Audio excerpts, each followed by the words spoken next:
Take a break from your busy schedule and join Harold Sala for Guidelines, a 5-minute commentary on living. You'll find them on the newsstands and in bookstores, a new array of books about the Bible with a slightly different twist. They all claim to be revealing new hidden secret codes contained in the Bible. And the average person thinks, wow, this is great, new revelations which computers have brought to light.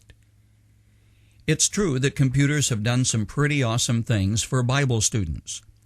On the computer that I wrote the text of today's guidelines is a program that will scan 4 different translations of the Bible for any phrase that I choose to select and then let me compare the translations.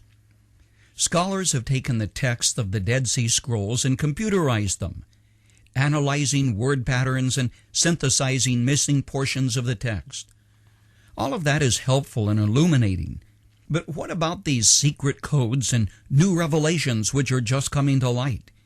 Is there any real truth in this? Not really. Statistics and how you handle the control factors can prove almost anything.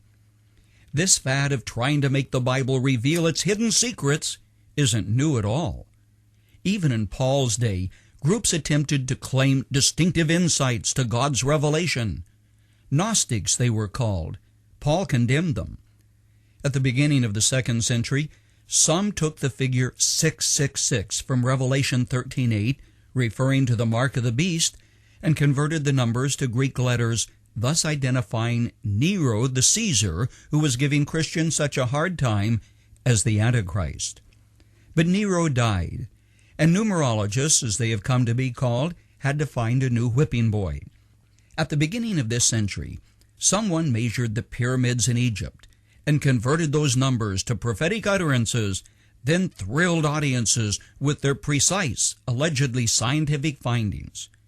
But in fact and reality, their discoveries failed. They were based on myth, not the truth. The New Testament condemns this kind of hidden secret revelations, which are being marketed today. Paul told Timothy that the time would come when men and women would turn from the truth to myths and fables. Don't waste your time or money on hidden revelations. Instead, focus on clear biblical truth.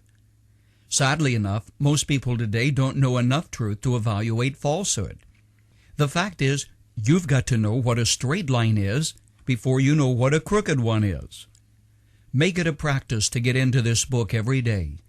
Don't simply read it or pick it up and wherever it falls open, that's what you read for the day. Study it systematically and make it yours. The Bible is an anthology of books, with Old Testament books falling into 5 major divisions, at least in your English Bible. And the New Testament is grouped in 4 divisions. The Gospels, a book of history, the letters to different churches and individuals, and then finally a book which is primarily prophetic, dealing with the end times. That's the book of Revelation. When you read and study this awesome book, there are 3 questions which you need to ask and need to answer. Question number 1, what does it say? Sometimes taking a notebook and summarizing what you have read, writing a few sentences, help you retain the core of what you've studied. Question number 2, what does it mean? Am I qualified to answer that? Absolutely. Usually the obvious is exactly what God intended you to think. Go with it. Question number 3, how do I apply this to my life? That's application. You apply truth to reality. It is here that the Word makes a great difference.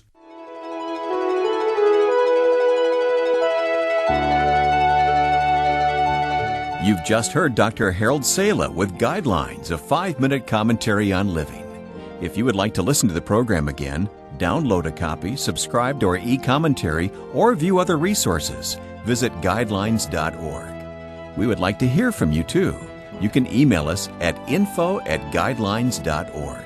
That's info@guidelines.org. Thanks for listening, and we invite you to join us again for the next edition of Guidelines.